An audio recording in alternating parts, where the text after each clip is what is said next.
चलो भाई, डे 11 में देखो क्या करना है। प्रमुख रचनाकार एवं उनके उपनाम 21 से 50 तक, सॉरी, हिंदी साहित्य का संपूर्ण इतिहास, वन लाइनर हिंदी साहित्य का संपूर्ण इतिहास, हिंदी वन लाइनर का पार्ट सेकंड और थर्ड करना है हमने।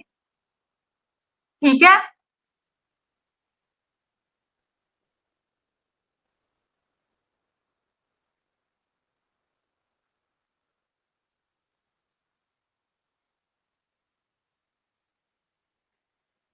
हाँ, संध्या सचदेवा जी, गुड इवनिंग सबको, गुड इवनिंग। तो चलो सबसे पहले देखें 21 राजेंद्र बाला घोष। ब से बाला, ब से बंग मैला। राजेंद्र बाला घोष का उपनाम, निक नाम, शॉर्ट नेम, छोटा सा नेम क्या है? बंग महला। ठीक है जी, राजेंद्र बाला घोष का बंग महला। उसके बाद मलिका देवी। ठीक है जी, मलिका देवी का साध्वी, सती, प्राण और अबला। साध्वी को सती भी बोलते हैं, प्राण भी बोलते हैं, अबला भी बोलते हैं। ठीक है, अबला भारतीय नारी। तो मलिका देवी को, जो मलिका है, उसको साध्वी, सती, प्राण और अबला के नाम से जानी जाती हैं। फिर शिव पूजन सहाय। शिव पूजन सहाय का जो शॉर्ट नेम है, एक तो शिव ही हो गया, एक भाषा के जादूगर हो गया और एक हिंदी भूषण। ठीक है, शिव पूजन सहाय भाषा के जादूगर, भाषा के जादूगर और हिंदी भूषण के नाम से जाने जाते हैं। शिव पूजन सहाय शिव के नाम से, भाषा के जादूगर के नाम से, हिंदी भूषण के नाम से, भाषा के जादूगर और हिंदी भूषण के नाम से जाने जाते हैं। फिर है शिव मंगल सिंह। शिव मंगल सिंह विभ्राट वासना के कवि और सुमन। ठीक है, शिव मंगल सिंह विभ्राट वासना के कवि और सुमन के नाम से जाने जाते हैं। रामधारी सिंह दिनकर, एक तो दिनकर हो गया, एक अधैर्य के कवि और एक समय सूर्य। अधैर्य के कवि और समय सूर्य। एक बार 5 दोबारा, राजेंद्र बाला घोष, ब से बाला, ब से बंग महला। मलिका देवी को सती, प्राण, अबला, ठीक है, और साध्वी। तो शिव पूजन सहाय को शिव के नाम से, भाषा के जादूगर के नाम से और हिंदी भूषण के नाम से, हिंदी विषय तो पढ़ रही है, पीछे भूषण लगा देना है। शिव पूजन सहाय किस नाम से जाने जाते? एक तो शिव के नाम से, एक भाषा के जादूगर के नाम से और एक हिंदी भूषण के नाम से जाने जाते हैं। शिव मंगल सिंह। शिव मंगल सिंह विभ्राट वासना के कवि और सुमन। शिव मंगल सिंह, ठीक है, मंगल की शादी हो गई सुमन से, और विभ्राट वासना के कवि। तो रामधारी सिंह दिनकर का दिनकर आ जाएगा, अधैर्य के कवि और समय सूर्य।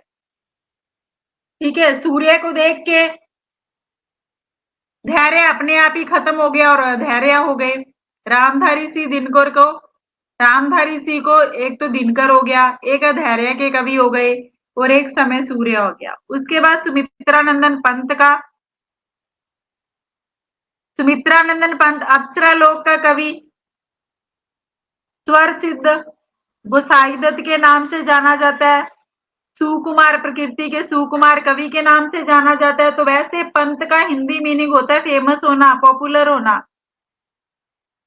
ठीक है जी, वेल नोन होना। तो अप्सरा लोक का कवि स्वर सिद्ध गोसाई दत्त, ठीक है, फणीश्वर नाथ, रेणु धरती का धन। फणीश्वर नाथ, नाथों को धरती पे उनका धन नहीं माना गया। ठीक है, नाथों को धरती पे धन माना गया, धरती का धन रेणु, फणीश्वर नाथ रेणु और धरती का धन। हजारी प्रसाद द्विवेदी को, ठीक है, फणीश्वर नाथ, तो आंचलिक कविताएं की थी इन्होंने। ठीक है जी, जो स्थान की संस्कृति से संबंधित हो उनको आंचलिक कहते हैं। हजारी प्रसाद द्विवेदी ने कबीर की भाषा को वाणी का डिक्टेटर कहा था। तो इनको किन नाम से जाना गया है? 20th सेंचुरी का बाणभट्ट कहा जाता है, वैद्यनाथ द्विवेदी कहा जाता है, व्योमकेश कहा जाता है। हजारी प्रसाद द्विवेदी ने कबीर की भाषा को वाणी का डिक्टेटर कहा। 20th सेंचुरी का बाणभट्ट कहा जाता है, 20वीं सदी का बाणभट्ट, वैद्यनाथ द्विवेदी और व्योमकेश। ठीक है जी, वैद्यनाथ द्विवेदी और व्योमकेश। नेक्स्ट है भगवती चरण वर्मा। स्वैरति के कवि। स्वैरति का मतलब होता है मनोविज्ञान में अपने प्रति होने वाली प्रेम युक्त या प्रशंसा युक्त उत्कृष्ट भावना। ठीक है, उत्कट भावना।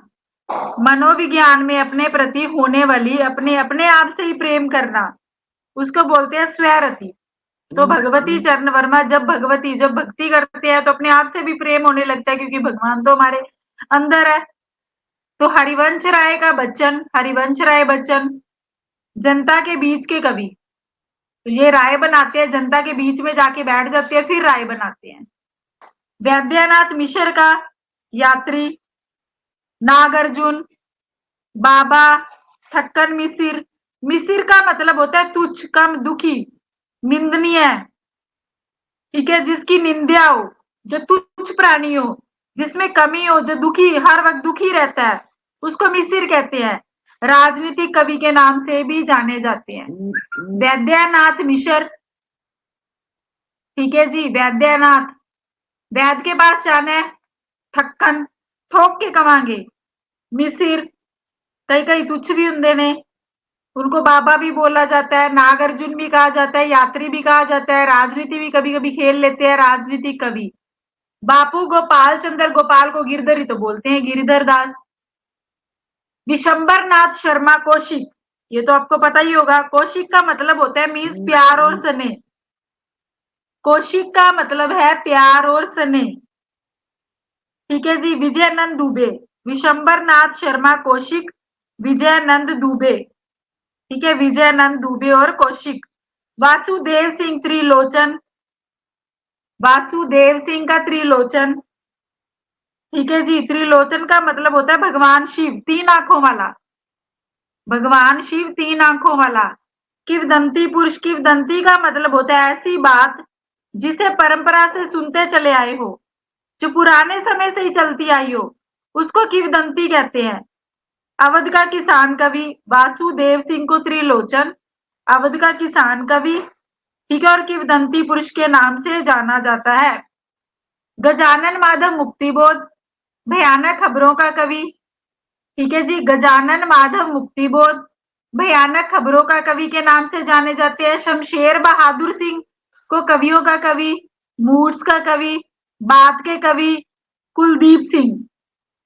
ठीक है जी, और कुलदीप सिंह के नाम से जाने जाते हैं। भवानी प्रसाद मिश्र, बालमोहन, सहजता के कवि, कविता के गांधी। बालमोहन सहजता के कवि, कविता के गांधी के नाम से जाने जाते हैं। तो 26 से फिर से देखें। अप्सरा लोक का कवि स्वर सिद्ध गोसाई दत्त के नाम से जाने जाते हैं। फनीश्वरनाथ रेणु धरती का धन हो गया। हजारी प्रसाद द्विवेदी 20th सेंचुरी का, बाणभट्ट वैद्यनाथ द्विवेदी और व्योम केश के नाम से जाने जाते हैं।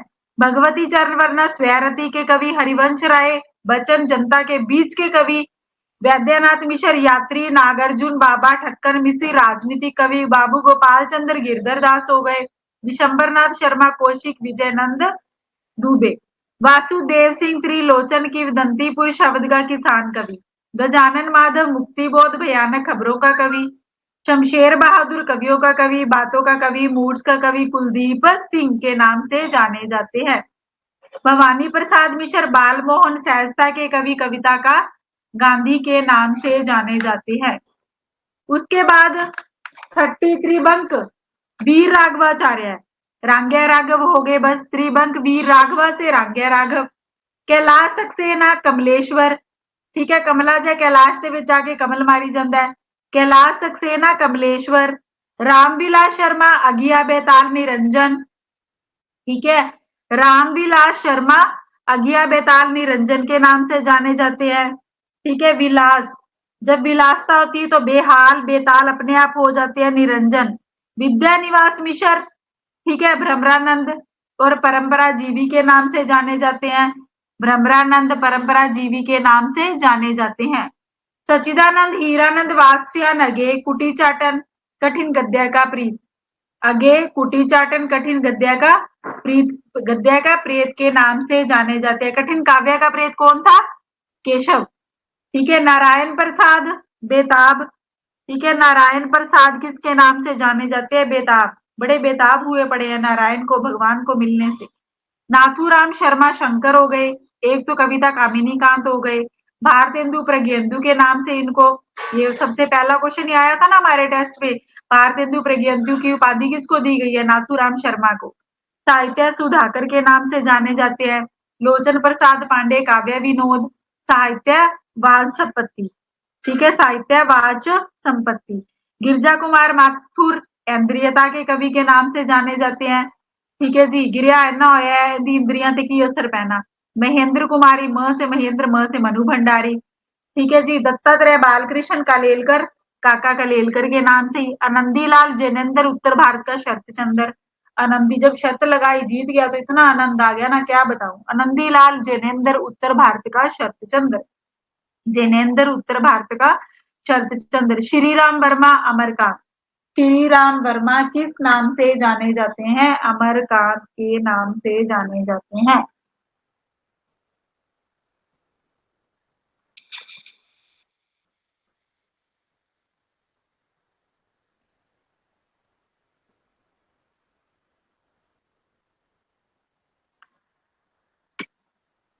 Just a second.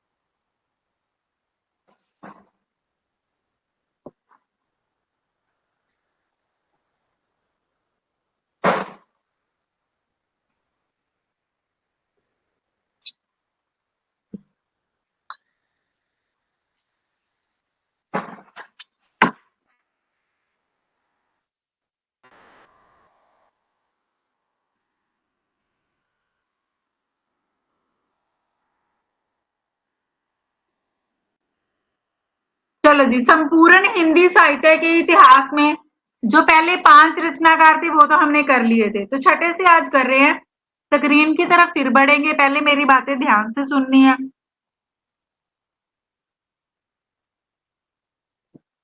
आचार्य रामचंद्र शुक्ल की रचना, आचार्य रामचंद्र शुक्ल की रचना हिंदी साहित्य का इतिहास है, ठीक है। हिंदी साहित्य का इतिहास जो हमारे सिलेबस का टाइटल है वो आचार्य रामचंद्र शुक्ल की रचना 1929 में प्रकाशित हुई थी।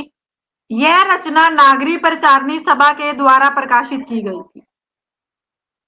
आचार्य रामचंद्र शुक्ल की रचना हिंदी साहित्य का इतिहास है, 1929 में प्रकाशित हुई थी, नागरी प्रचारणी सभा के द्वारा प्रकाशित की गई थी। इस रचना में 1000 लेखकों और कवियों को शामिल किया गया है। शुक्ल ने शिव सेंगर, जॉर्ज ग्रियर्सन तथा मिश्र बंधुओं के इतिहास के कवियों को वृत्त संग्रह की संज्ञा दी। आचार्य रामचंद्र शुक्ल का और बड़ा काम क्या था? इसने जॉर्ज ग्रियर्सन, शिव सी सेंगर तथा मिश्र बंधुओं के जो इतिहास हमने पीछे पढ़े थे, इतिहास के कवियों को वृत्त संग्रह की संज्ञा दी इन्होंने। आचार्य रामचंद्र शुक्ल ने हिंदी साहित्य के इतिहास को आलोचना से अलग कर दिया, ठीक है जी। आचार्य रामचंद्र शुक्ल ने हिंदी साहित्य के इतिहास को आलोचना से अलग किया, हिंदी साहित्य के इतिहास को वैज्ञानिक और विकासवादी दृष्टिकोण से पेश किया, ठीक है जी। रामचंद्र शुक्ल ने, तो चांद पे जाना एक तरह की वैज्ञानिकता ही तो है, बस याद रख लेना। हिंदी साहित्य के इतिहास को वैज्ञानिक और विकासवादी दृष्टिकोण से पेश किया। आचार्य रामचंद्र शुक्ल की सबसे बड़ी उपलब्धि थी, उसका सबसे बड़ा कार्य था कि इसने 900 साल के साहित्य के इतिहास को 4 कालों में विभाजित कर दिया। जैसे हम सबसे पहले पढ़ते हैं आदिकाल, भक्तिकाल, रीतिकाल, आधुनिक काल, अलग अलग काल है ना, ये 900 सालों का टाइम पीरियड है। आचार्य रामचंद्र शुक्ल ने 900 साल के साहित्य के इतिहास को उठा के उसने 4 कालों में विभाजित कर दिया। रचना हिंदी साहित्य का इतिहास है, 1000 लेखकों के बारे में इसमें वर्णन है, कवियों के बारे में वर्णन है। शुक्ल ने शिवसी सेंगर, जॉर्ज ग्रियर्सन तथा मिश्र बंधुओं के इतिहास के कवियों को वृत्त संग्रह की संज्ञा दी, ठीक है। आचार्य शुक्ल ने 900 साल के हिंदी साहित्य के इतिहास को 4 कालों में विभाजित किया। आचार्य रामचंद्र शुक्ल ने हिंदी साहित्य के इतिहास को आलोचना से अलग कर दिया कि इसकी कोई आलोचना नहीं करेगा, और वैज्ञानिक और विकासवादी दृष्टिकोण से पेश कर दिया। तो अब स्क्रीन की तरफ बढ़ते हैं। अब स्क्रीन पे ध्यान दें। हिंदी साहित्य इतिहास लेखन परंपरा में आचार्य रामचंद्र शुक्ल द्वारा रचित हिंदी साहित्य का इतिहास का स्थान स्तरभुज है। 1000 कवियों के और लेखकों को इसमें शामिल किया गया। आचार्य रामचंद्र शुक्ल का इतिहास मूलतः नागरी प्रचारणी सभा द्वारा प्रकाशित हुआ, हिंदी शब्द सागर की भूमिका के रूप में प्रकाशित हुआ। हिंदी साहित्य का विकास के नाम से सन 1929 ईस्वी में प्रकाशित हुआ। शुक्ल जी ने शिवसी सेंगर, जॉर्ज ग्रियर्सन तथा मिश्र बंधुओं के इतिहास को कवि वृत्त संग्रह की संज्ञा से अभिहित किया। वृत्त संग्रह का मतलब होता है इतिहास जो अस्तित्व में आया हुआ हो। वह इतिहास जो अस्तित्व में आया हो उसको वृत्त संग्रह बोलते हैं। ठीक है जी। जिनको शुक्ल जी ने शिवसी सेंगर, जॉर्ज ग्रियर्सन, मिश्र बंधुओं को इतिहास के कवि को वृत्त संग्रह की संज्ञा दी। वृत्त संग्रह का मतलब होता है इतिहास जो अस्तित्व में आया हुआ हो। तो अभिहित का मतलब होता है कहा हुआ, किसी विशिष्ट नाम से पुकारा जाने वाला। अभिहित का मतलब होता है कहा हुआ, विशिष्ट नाम से पुकारा जाने वाला। सर्वप्रथम आचार्य रामचंद्र शुक्ल ने साहित्य इतिहास को आलोचना से अलग कर दिया और विकासवादी एवं वैज्ञानिक दृष्टिकोण से पेश किया। आचार्य शुक्ल ने काल विभाजन के अंतर्गत हिंदी साहित्य के 900 सालों के इतिहास को 4 कालखंडों में विभक्त कर दिया। तो चलो नेक्स्ट है एडविन ग्रीव्स। एडविन ग्रीव्स की रचना है, ठीक है जी, a sketch of Hindi literature. तो इंग्लिश नेम है, तो रचना का नाम भी इंग्लिश है। स्क्रीन की तरफ फिर बढ़ेंगे, एक बार मेरी बात ध्यान से सुनना। एडविन ग्रीव्स की रचना है ए स्केच ऑफ हिंदी लिटरेचर 1917 में प्रकाशित हुई, इंग्लिश भाषा में थी। इन्होंने हिंदी साहित्य के इतिहास को 5 भागों में बांट दिया। ठीक है। एडविन ग्रीव्स ने क्या किया, हिंदी साहित्य के इतिहास को 5 भागों में बांट दिया। तो अब स्क्रीन की तरफ बढ़े। एडविन ग्रीव्स ने सन 1917 ईस्वी में अंग्रेजी भाषा में स्केच ऑफ हिंदी लिटरेचर नाम से हिंदी साहित्य का एक संक्षिप्त मतलब छोटा, ठीक है, हिंदी साहित्य का एक संक्षिप्त छोटा इतिहास ग्रंथ लिखा, जिसको इन्होंने हिंदी साहित्य के इतिहास को 5 भागों में विभक्त किया, बांट दिया। ठीक है जी। तो उसके बाद मौलवी करीमुद्दीन के बारे में, पहले मेरी बात सुनना फिर स्क्रीन की तरफ बढ़ेंगे। मौलवी करीमुद्दीन की रचना है तजकिरा-ई शुराई। तजकिरा-ई शुराई, तो नाम से ही मुसलमानी नाम से ही लग रहा है, तजकिरा-ई शुराई।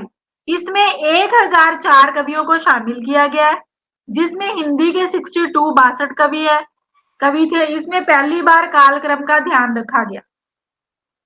इसमें पहली बार कालक्रम का ध्यान रखा था। तो अब स्क्रीन की तरफ बढ़े, मौलवी करीमुद्दीन के बारे में पढ़ रहे हैं।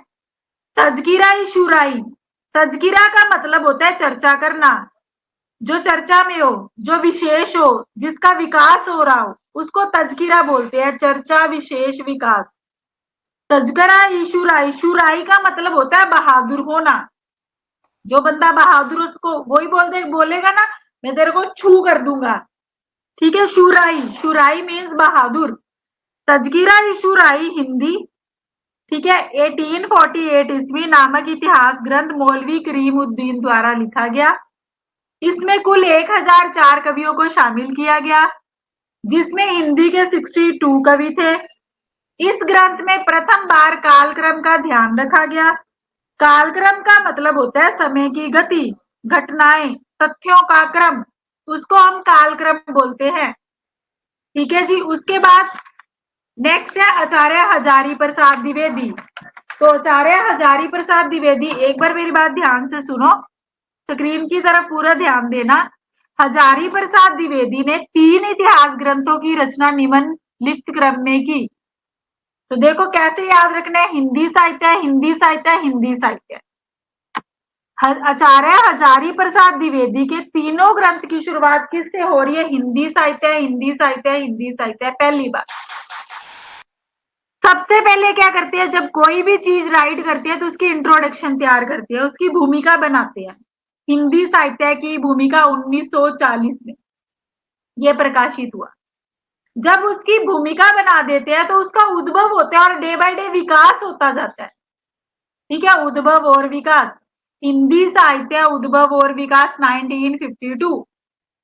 फिर उसके बाद लंबे समय तक वो चलती रहती है तो उसको आदिकाल बोल देते हैं। आदिकाल का मतलब होता है हजार। ठीक है जी, तो जहां पे आदिकाल शब्द आ जाए, शुक-शुकी शब्द आ जाए, ठीक है, डिक्टेटर शब्द लगा हुआ आ जाए, आंसर हमेशा हजारी प्रसाद द्विवेदी ही लगाना है, पक्के वाली ट्रिक। तो आचार्य हजारी प्रसाद द्विवेदी के तीन ग्रंथ है, हिंदी साहित्य, हिंदी साहित्य, हिंदी साहित्य। पहले का हिंदी साहित्य की भूमिका, दूसरा हिंदी साहित्य का उद्भव और विकास, तीसरा हिंदी साहित्य का आदिकाल 1940, 1952, 1952, 52, 52, 52, 52, 52, 40, 52, 52। उम्मीद है कि याद हो गया होगा। चलो आगे, डॉक्टर रामकुमार वर्मा। उसके बाद रामकुमार वर्मा ने, मेरी बात ध्यान से सुनना, फिर स्क्रीन की तरफ बढ़ेंगे। डॉक्टर रामकुमार वर्मा हिंदी साहित्य का आलोचनात्मक इतिहास नामक पुस्तक लिखी। ठीक है जी, राम के होते कोई आलोचना ही नहीं कर सकता हमारी। बस इसके ग्रंथ का नाम क्या है? हिंदी साहित्य का आलोचनात्मक इतिहास नामक पुस्तक लिखी 1938 में, 1938 में। रामकुमार वर्मा ने अपभ्रंश का सर्वप्रथम कवि स्वयंभू को माना। रामकुमार वर्मा ने अपभ्रंश, अपभ्रंश का मतलब होता है जिसमें विकार आ गया हो, जिसका रूप बिगड़ गया हो। रामकुमार वर्मा ने अपभ्रंश का सबसे पहला, सबसे प्रथम कवि स्वयंभू को माना है। तो स्क्रीन की तरफ बढ़े, डॉक्टर रामकुमार वर्मा ने हिंदी साहित्य का आलोचनात्मक इतिहास नामक पुस्तक लिखी। इसका प्रकाशन 1938 ईस्वी में हुआ। रामकुमार वर्मा ने स्वयंभू को, जो कि अपभ्रंश के सबसे पहले कवि हैं, हिंदी का प्रथम कवि मानते हुए हिंदी साहित्य का आरंभ 693 ईस्वी में स्वीकार किया। ठीक है जी, तो डॉक्टर धीरेन्द्र वर्मा हिंदी साहित्य। उसके बाद डॉक्टर धीरेन्द्र वर्मा ने विभिन्न विद्वानों के सामूहिक सहयोग से, ठीक है जी, हिंदी साहित्य नामक इतिहास ग्रंथ का संपादन कार्य किया। डॉक्टर धीरेन्द्र वर्मा की रचना हिंदी साहित्य है। धीरे धीरे बढ़ते हैं हिंदी साहित्य की तरफ, धीरे धीरे बढ़ेंगे हिंदी साहित्य की तरफ। डॉक्टर धीरेन्द्र वर्मा की रचना हिंदी साहित्य है। डॉक्टर धीरेन्द्र वर्मा ने विभिन्न विद्वानों के सहयोग से इस ग्रंथ का संपादन किया। इस ग्रंथ को उन्होंने 3 कालों में विभाजित किया, आदिकाल, मध्यकाल और आधुनिक काल। आदिकाल, मध्यकाल और आधुनिक काल। अब स्क्रीन की तरफ बढ़ते हैं। डॉक्टर धीरेन्द्र वर्मा ने विभिन्न विद्वानों के सामूहिक सहयोग से हिंदी साहित्य नामक इतिहास ग्रंथ का संपादन किया और हिंदी साहित्य के इतिहास को 3 कालों में विभाजित किया, आदिकाल, मध्यकाल और आधुनिक काल। हिंदी साहित्य इतिहास संबंधी प्रमुख ग्रंथ और उनके रचनाकार, तो डॉक्टर राहुल, ठीक है, पंडित राहुल संस्कृत्यायन, इनका साहित्य ग्रंथ है हिंदी काव्यधारा। ठीक है जी, हिंदी काव्यधारा 1944 में प्रकाशित हुआ। पंडित राहुल संस्कृत्यायन का हिंदी साहित्य इतिहास ग्रंथ है हिंदी काव्यधारा। ठीक है जी, तो काव्य का मतलब हो गया कविता। कविताएं कोई पहले संस्कृति में लिखी जाती थी।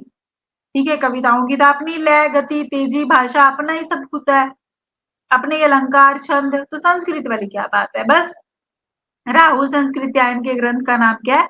हिंदी काव्यधारा, 1944 ईस्वी में प्रकाशित हुआ। डॉक्टर नगेंद्र हिंदी साहित्य का इतिहास, हिंदी साहित्य का इतिहास तो हम पढ़ ही रहे हैं, 1973। हिंदी साहित्य का इतिहास 1973। डॉक्टर गणपति चंद्र गुप्त का हिंदी साहित्य का वैज्ञानिक इतिहास। तो चांद पे जाना एक तरह की वैज्ञानिकता ही तो होती है, जहां पे आपको आ जाए ना हिंदी साहित्य का वैज्ञानिक इतिहास, ठीक है, वहां पे क्या लगाना है? गणपति चंद्र गुप्त। हिंदी साहित्य का अतीत, आचार्य विश्वनाथ प्रसाद। जो हमारा विश्व है, संसार है, वर्ल्ड है, अतीत के पन्नों में उलझा रहता है। विश्व अतीत के पन्नों में उलझा रहता है। गणपति चंद्र कहता चांद पे जाना वैज्ञानिकता ही है। नगेंद्र हिंदी साहित्य का इतिहास। संस्कृत्य से काव्य धारा। बचन सिंह का साहित्य का दूसरा इतिहास। ये तो अपने वचन ही बदल देता है, कभी पहला वचन कभी दूसरा वचन। हिंदी साहित्य का दूसरा वचन, सबके आगे हिंदी साहित्य तो लगभग है ही। 1996 में प्रकाशित हुआ। डॉक्टर नलिन विलोचन शर्मा का, ठीक है जी, साहित्य का इतिहास दर्शन। ठीक है, विलोचन मन बड़ा उदास हुआ पड़ा है दर्शन करने के लिए, किसके करने हैं, साहित्य के इतिहास के। तो डॉक्टर श्याम सुंदर दास का हिंदी हिंदी हिंदी हिंदी सबके आगे। भाषा और विकास, भाषा और साहित्य, हिंदी गोविंद रतनमाला 1924-30 1909, 1924-30 1909, 1924-30 1909। ठीक है, हिंदी हिंदी हिंदी, भाषा और विकास, भाषा और साहित्य, हिंदी हिंदी हिंदी, भाषा और विकास, भाषा और साहित्य, हिंदी गोविंद रतनमाला 24-30-1919, 1909 सॉरी। उसके बाद डॉक्टर टीकम सिंह तोमर, ठीक है, डॉक्टर टीकम सिंह तोमर, हिंदी वीर काव्य है। ठीक है, हिंदी टीकम कहता तू क्या टी बना हुआ है, तू किसी से कम नहीं, तू पूरी अपनी वीरता दिखा। हिंदी वीर काव्य 1945। फिर श्री नारायण चतुर्वेदी, आधुनिक हिंदी का आदिकाल। ठीक है जी, आज के जमाने का जो नारायण है ना, वो चतुरता दिखाता है। ठीक है, आधुनिक समय में आज का नारायण चतुरता दिखाता है। आधुनिक हिंदी का आदिकाल 1973। रामचंद्र शुक्ल रसाल, हिंदी साहित्य का इतिहास, सॉरी, रमाशंकर शुक्ल रसाल। रसाल का मतलब होता है मीठा, माधुर्य है, जिसमें मीठापन हो। हिंदी साहित्य का इतिहास 1931 में प्रकाशित हुआ। राम नरेश त्रिपाठी का कविता कौमुदी। ठीक है जी, राम नरेश त्रिपाठी का कविता कौमुदी। उसके बाद महेश दत्त शुक्ल का भाषा काव्य संग्रह 1873 में प्रकाशित हुआ। ब्रज रतन दास खड़ी बोली, हिंदी साहित्य का इतिहास 1941 में। लक्ष्मी सागर वात्सल्य, आधुनिक हिंदी साहित्य 1941 में प्रकाशित हुआ। तो जितना पढ़ा है उसी के वन लाइनर है, आप ध्यान से देखना है। आचार्य रामचंद्र शुक्ल, आचार्य रामचंद्र शुक्ल की रचना हिंदी साहित्य का इतिहास। हिंदी साहित्य के इतिहास में कितने कवियों के बारे में वर्णन किया, 1000। हिंदी साहित्य इतिहास की आलोचना से अलग किसने किया, शुक्ल जी ने किया। हिंदी साहित्य के इतिहास को आलोचना से अलग करके वैज्ञानिक दृष्टि से किसने पेश किया, शुक्ल ने। आचार्य शुक्ल का हिंदी साहित्य का इतिहास किसके द्वारा प्रकाशित किया गया, नागरी प्रचारणी सभा के द्वारा 1929 में। आचार्य शुक्ल ने 900 साल के हिंदी साहित्य के इतिहास को कितने कालों में विभाजित किया, 4 कालों में। उसके बाद हमने एडविन ग्रीव्स के बारे में पढ़ा था। ठीक है जी, उसके वन लाइनर। एडविन ग्रीव्स की रचना a sketch of Hindi literature. Sketch of Hindi literature की भाषा इंग्लिश है। एडविन ग्रीव्स ने स्केच ऑफ हिंदी लिटरेचर के नाम से हिंदी साहित्य का संक्षिप्त इतिहास ग्रंथ लिखा। एडविन ग्रीव्स ने हिंदी साहित्य के इतिहास को कितने भागों में बांटा, 5 भागों में। मौलवी करीमुद्दीन के बारे में पढ़ा था। मौलवी करीमुद्दीन की रचना है तज़किरा-ए-शुराई। तज़किरा-ए-शुराई कितने कवियों की चर्चा है, 1004 कवियों, जिसमें से 62 हिंदी के हैं। उसके बाद आचार्य हजारी प्रसाद द्विवेदी पढ़ा है। इन्होंने 3 ग्रंथों की रचना की थी, हिंदी साहित्य, हिंदी साहित्य, हिंदी साहित्य। पहले भूमिका, उद्भव और विकास, फिर आदिकाल, 40 52 52। ठीक है जी। उसके बाद डॉक्टर रामकुमार वर्मा के बारे में पढ़ा है। डॉक्टर रामकुमार वर्मा का ग्रंथ हिंदी साहित्य का आलोचनात्मक इतिहास 1938 में प्रकाशित हुआ। स्वयंभू को अपभ्रंश का सबसे पहला कवि किसने माना, डॉक्टर रामकुमार वर्मा ने। डॉक्टर रामकुमार वर्मा ने हिंदी साहित्य का आरंभ कब स्वीकार किया, 693 ईस्वी में। फिर उसके बाद डॉक्टर धीरेन्द्र वर्मा पढ़ा। डॉक्टर धीरेन्द्र वर्मा की रचना हिंदी साहित्य है। डॉक्टर धीरेन्द्र वर्मा ने विभिन्न विद्वानों को सामूहिक सहयोग से हिंदी साहित्य नामक ग्रंथ की रचना की। इस ग्रंथ को 3 भागों में बांट दिया, आदिकाल, मध्यकाल एवं आधुनिक काल में बांट दिया। तो उसके बाद नेक्स्ट है, ठीक है, हिंदी के वन लाइनर।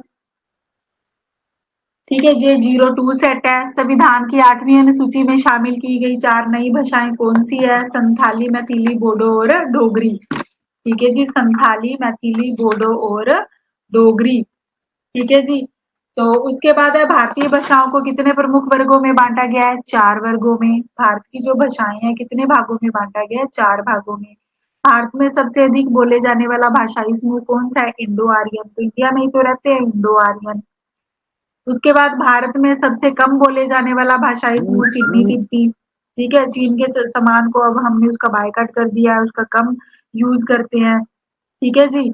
तो भारत में सबसे कम बोले जाने वाला भाषाई समूह क्या है? चिन्नी तिब्बती। तो कभी कभी इसको निषाद भी लिखा हुआ आ सकता है। तो आस्ट्रिक भाषा समूह की भाषाओं को बोलने वाले को क्या कहा जाता है? किरात कहा जाता है।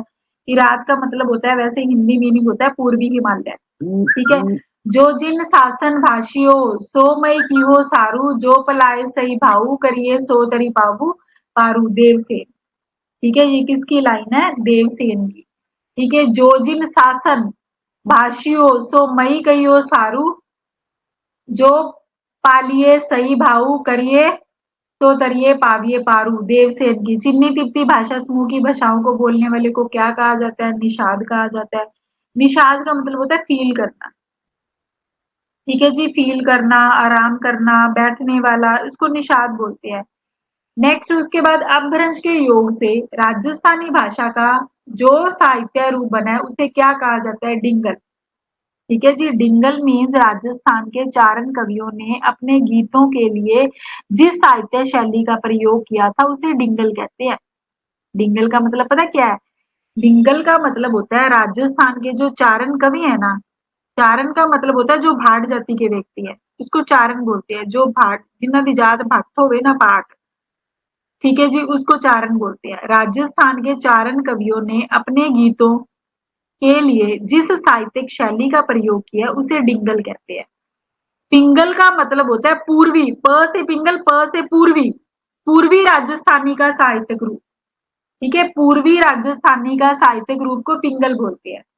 एक नार पिया को भानी, तन वाको सगरा ज्यो पानी। यह पंक्ति किस भाषा की है? ब्रज भाषा की। एक नार, र की साउंड आ रही है, ब्रज भाषा।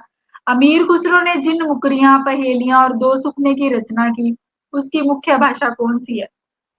ठीक है, खड़ी बोली। आंसर ही नहीं लिखा हुआ, याद रख लेना, खड़ी बोली। देवनागरी लिपि को राष्ट्र लिपि के रूप में कब स्वीकार किया गया था? 14 सितंबर 1949 में 49 ਦੇ ਵਿੱਚ। ठीक है, स्वीकार किया गया सी। हिंदी दिवस 14 सितंबर को सेलिब्रेट किया जाता है। विश्व हिंदी दिवस 10 जनवरी को सेलिब्रेट किया जाता है। प्रथम विश्व हिंदी सम्मेलन 10 जनवरी 1975 को हुआ था, नागपुर में हुआ था। ठीक है, उसके बाद रानी केतकी की, क्या कह रहा है? रानी केतकी की कहानी की भाषा को क्या कहा जाता है? खड़ी बोली। रानी केतकी की कहानी की भाषा को खड़ी बोली कहा जाता है। प से प्रादेशिक, प से पिंगल भाषा। प्रादेशिक बोलियों के साथ ब्रज या मध्य देश की भाषा का आश्रय लेकर एक सामान्य साहित्य नाम दिया गया पिंगल भाषा। निम्नलिखित में से कौन प्रेमचंद की एक रचना है? पंच परमेश्वर। ठीक है जी, प्रेमचंद की पंच परमेश्वर। बांगरू बोली का किस बोली से निकट संबंध है? खड़ी बोली से। ठीक है जी, किससे? खड़ी बोली से। उसके बाद देखो, आधुनिक खड़ी बोली के जनक की भी किसको कहा गया? अमीर खुसरो को कहा जाता है। उसके बाद 03 हिंदी वन लाइनर के क्वेश्चन है। 03 प्रेम सागर के रचनाकार है लल्लू लाल। देखो है लल्लू, काम देखो इसके इश्क लड़ाता फिरता है। प्रेम सागर आया, बड़ा प्रेम करने वाला। ठीक है, प्रेम सागर का रचनाकार लल्लू लाल जी। वीरों का कैसा हो बसंत कविता के रचना कौन है? सुभद्रा कुमारी चौहान। सुभद्रा का मतलब होता है बेहद यूनिक। इनकी रचना भी थी मुकुलनामा। ठीक है जी, आंसू के रचयिता जयशंकर प्रसाद। 133 अनुच्छेदों या छंदों में रचित है। सही वर्तनी का चयन कीजिए, परीक्षा ऐसे ही डलता है। पंचवटी कौन सा समास है? द्विगु। जिसके आगे संख्या आ जाए 5, 3, 4 जैसे, वो द्विगु होते हैं। निरुत्तर शब्द का शुद्ध संधि विच्छेद ऐसे पड़ेगा। ठीक है जी, नी डाल के स्वर का साइन लगा के प्लस उत्तर। रामचरितमानस में कितने कांड है? 7 कांड है। बाल्या कांड, अयोध्या कांड, अरण्य कांड, किष्किंधा कांड, सुंदर कांड, लंका कांड, उत्तरकांड। उत्तरकांड में ज्ञान भक्ति का वर्णन है। बाल कांड में राम के जन्म जन्म से लेके विवाह तक का वर्णन है। सारे घटनाक्रम आ जाते हैं। लंका कांड में लंका पर चढ़ाई और रावण वध का वर्णन है। अयोध्या कांड में राम के राज्याभिषेक के प्रस्ताव से लेकर अग्नि मुनि के आश्रम तक जाने का वर्णन है। अरण्य कांड राम के अग्नि ऋषि के आश्रम पहुंचने की घटना का वर्णन है। सुंदरकांड में, सुंदरकांड का पाठ भी होता है ना, सुंदरकांड में हनुमान का लंका प्रस्थान, लंका दहन से लंका से वापसी तक की घटना का वर्णन है। किष्किंधा कांड में राम का सीता से विवाह का। ठीक है, राम को सीता का कंधा चाहिए, बस राम सीता के विवाह का वर्णन है कि शिकंधा, कंधा राम को, ठीक है जी, सीता को राम का कंधा चाहिए, किसी कंधा कांड, राम का सीता के साथ विवाह का वर्णन है। ठीक है जी। तो निम्नलिखित में से कौन सा एक व्यंग लेखक है? हरिशंकर परसाई। ठीक है जी। अरे उसका तो ये परेशान है, तू क्या उस पे व्यंग कर रहा है, क्या उस पे सरकास्टिक वे से उसको देख रहा है? कवित्री ऐसे डलता है। इतिहास शब्द का शुद्ध विशेषण ऐतिहासिक होता है। नवनीत शब्द का सही अर्थ मक्खन। प्राचीन का विलोम, ठीक है, अर्वाचीन। मनुष्यता का विपरीतार्थक शब्द बर्बरता। किस काल को स्वर्ण काल कहा जाता है? भक्ति काल को। सूरदास के गुरु कौन थे? वल्लभाचार्य। सूरदास के गुरु वल्लभाचार्य, वल्लभाचार्य के गुरु कृष्णा स्वामी। जिसका जन्म न हो अजन्म। कौन सा वाक्य शुद्ध है? रामचरितमानस एक धार्मिक ग्रंथ है। कनक तनक ते सौ गुनी मादिकता अधिकाय में कौन सा अलंकार है? यमक अलंकार। ये अभी हमने पढ़े ही नहीं, बस याद रख लेना, ये फेमस लाइन है। खड़ी बोली का अरबी फारसी में रूप है उर्दू भाषा। हिंदी भाषा का पहला समाचार पत्र उदंत मारतंड 1826 में प्रकाशित हुआ था। 30 मई 1826 में कैलकाटा पंडित जुगल किशोर ने हिंदी भाषा का पहला समाचार पत्र उदंत मारतंड 30 मई 1826 पंडित जुगल किशोर ने कलकत्ता में प्रकाशित कर दिया। हिंदी के किस समाचार पत्र में खड़ी बोली को मध्य देशीय भाषा कहा गया? बनारस अखबार में। इसमें बनारस अखबार में। बनारस अखबार 1849 में 49 ਦੇ ਵਿੱਚ कांची ਦੇ ਵਿੱਚ प्रकाशित हुआ था। संपादक राजा शिव प्रसाद सितारे। हिंदी प्रदेश से प्रकाशित पहला हिंदी समाचार पत्र है। हिंदी प्रदेश से प्रकाशित पहला हिंदी समाचार पत्र है। गाथा जा गाहा कहने से किस लोक प्रचलित काव्य भाषा का बोध होता है? प्राकृत का। सिद्धों को उद्धृत रचनाओं की काव्य भाषा है देश भाषा मिश्रित अपभ्रंश अर्थात पुरानी हिंदी। अपभ्रंश भाषा के प्रथम व्याकरणाचार्य थे हेमचंद्र। ठीक है, अपभ्रंश भाषा के प्रथम व्याकरण आचार्य थे, ठीक है, वर्ण आचार्य थे हेमचंद्र। देवनागरी लिपि का विकास किस लिपि से हुआ? ब्रह्मी लिपि से। देवनागरी लिपि का विकास किस लिपि से हुआ था? ब्रह्मी लिपि से हुआ था। तो यहाँ पे आगे जो डे 11 है वो संपूर्ण होता है, कंप्लीट होता है।